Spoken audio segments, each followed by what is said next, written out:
वो हो या रिलीजियस स्ट्रक्चर में भी आप देखिए हमारे धार्मिक संगठन होंगे तो वो छोटे छोटे, उसके संत भी छोटे छोटे, महंत भी छोटे छोटे।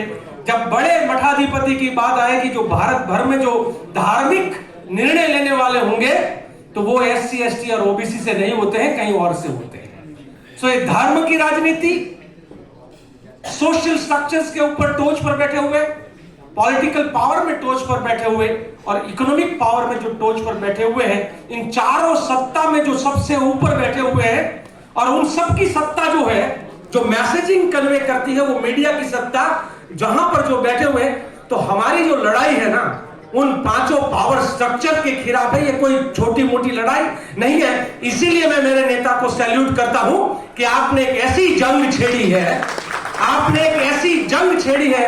हो सकता है कि उसमें छोटे समय के लिए राजनीतिक नुकसान हो सकता है कोई एक आध चुनाव, क्योंकि उन स्ट्रक्चर के अंदर उनकी पैठ है।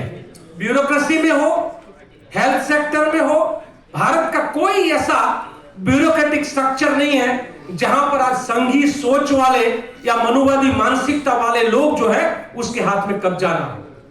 ये लड़ाई हमारी उनके साथ है। और इसलिए मैं साथ ही कई लोग बोलते हैं कि ये भारत में जाति जनगणना करने का राहुल जी ने जो चैलेंज उठाया था वो चैलेंज में सफल रहे।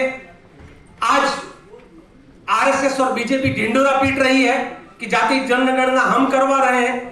सवाल यह है कि उनकी जाति जनगणना की जो मंशा है, हमारे एक CWC मेंबर साथी ने CWC में कहा था कि इनका जाति जनगणना जो है वो सोशल इंजीनियरिंग है, चुनाव कैसे जीतना उसका जो है वो पूरा का पूरा सिस्टम सेट करने के लिए है।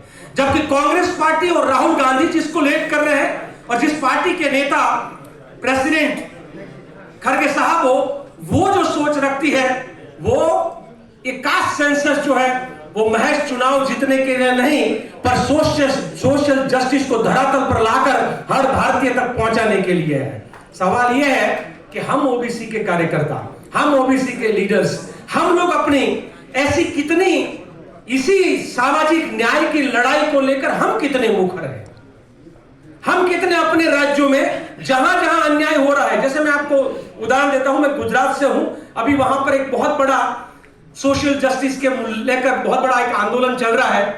110 प्राइवेट मतलब यूनिवर्सिटी है गुजरात में, प्राइवेट और सरकारी मिलकर। उन 110 यूनिवर्सिटी में से 105 वाइस चांसलर है, वो ना SC है, ना ST है, ना OBC है, ना माइनॉरिटी है। तो वो कौन है? और उसी तरीके से हर सेक्टर में जहां पर हॉस्पिटल्स हैं, वो हर हॉस्पिटल का मुख्य। तो मैं इसका पूरा लंबा गिनती नहीं करवाऊंगा। जैसे हमारे वडेट्टीवार जी ने कॉन्ट्रैक्टर के बारे में कहा, हमारे में से एक टीम बनना चाहिए हर राज्य में, वो हर राज्य का एक स्कैनिंग करे कि कौन कॉन्ट्रैक्टर है, कौन हॉस्पिटल का हेड है, कौन वो स्टेट के रिक्रूटमेंट बोर्ड का चेयरमैन है, कौन वो स्टेट के रिक्रूटमेंट की कमिटियों में बैठा हुआ लोग है, कौन वो चीफ और प्रिंसिपल सेक्रेटरीज है, कौन वो मिनिस्टर्स और किन के पास क्या पोर्टफोलियोज है। एग्जांपल मैं गुजरात का देता हूं।